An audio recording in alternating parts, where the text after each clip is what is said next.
Hey, I'm your friend and fellow Mav. It cannot be denied that one of the reasons for the popularity of JoJo's Bizarre Adventure was the memes created every week as a new episode aired.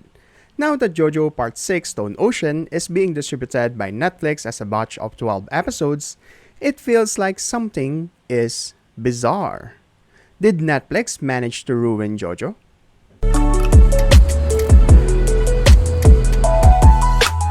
Now, one of the reasons for its popularity is not just because of its strange storytelling, nor the quirky characters that we love and hate at the same time, but rather the ability of JoJo to engage its fans to discuss every part of the story. And how does it do that?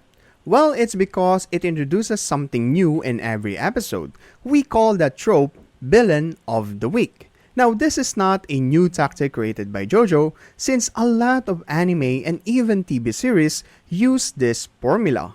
It's just that JoJo was able to make the Villain of the Week trope so remarkable that it guarantees the attention of the fans watching the show. This is also the reason why Phantom Blood is seen by a majority of JoJo fans to be the weakest part. Don't listen to them, Jonathan, you're still my best boy. Because it wasn't able to properly use that formula. This Villain of the Week trope, of course, was used more in later parts like Stardust Crusaders, wherein we see Jotaro and his friends travel to Egypt, and every episode we see them fighting different eerie enemies.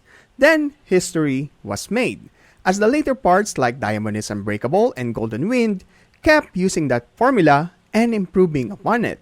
As they say, if it ain't broke, then why change it? Going back to the ability of JoJo to engage its fans, how did us fans react to every episode we experience in JoJo? The answer?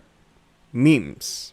My personal experience with watching JoJo is that every time a new episode comes out, I go to Twitter, Reddit, and YouTube to talk to fellow fans about that episode. And it is a guarantee that a new meme about that episode is created. Then as we wait for the new episode, that meme will be posted every single day. JoJo is a machine that creates memes. You watch that episode about the torture dance, boom, meme. You watch that episode about Kira eating a sandwich, boom, duwang, chew.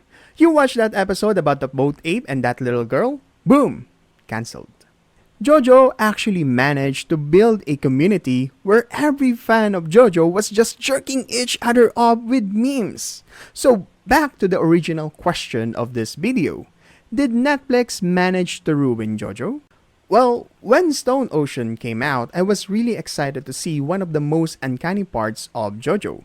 After watching the first 12 episodes in Netflix, I immediately went to Twitter, Reddit, and YouTube as per tradition.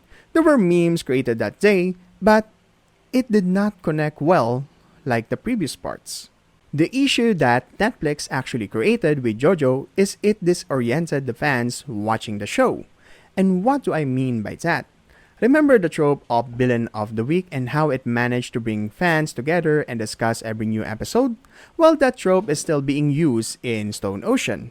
In previous parts, as the new Villain of the Week is introduced in each episode, we had our 1 week time to discuss and meme that episode. In this current part, we were given 12 episodes instantly to discuss and meme about it. No more Netflix, no more. But the problem is, not every fan is watching the show at the same rate. Therefore, the disorientation. Some fans might have watched the first 3 episodes and went right to social media to discuss. Some fans might have watched the series slowly, dedicating 1 episode per week. And some might have just binged it in one go, like what I did.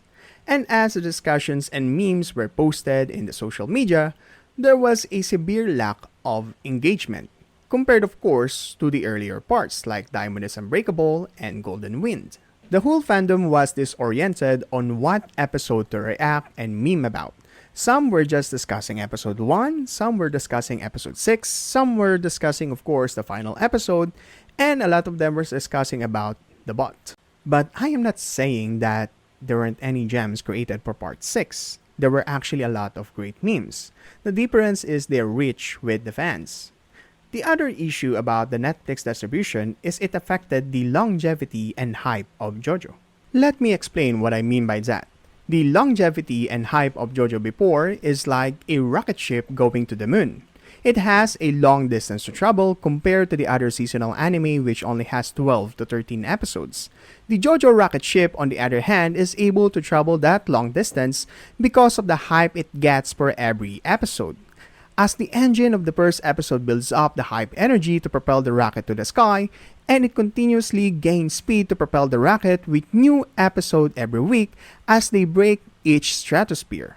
The fans keep the hype energy going and it keeps going faster until the hype is so fast that it managed to pierce the moon, going directly to Mars and colonize it as the series part finale.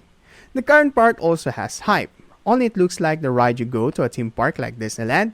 You are tucked in safely, you go around it and you go down. Then you wait in a line for the new ride that contains the additional batch of episodes.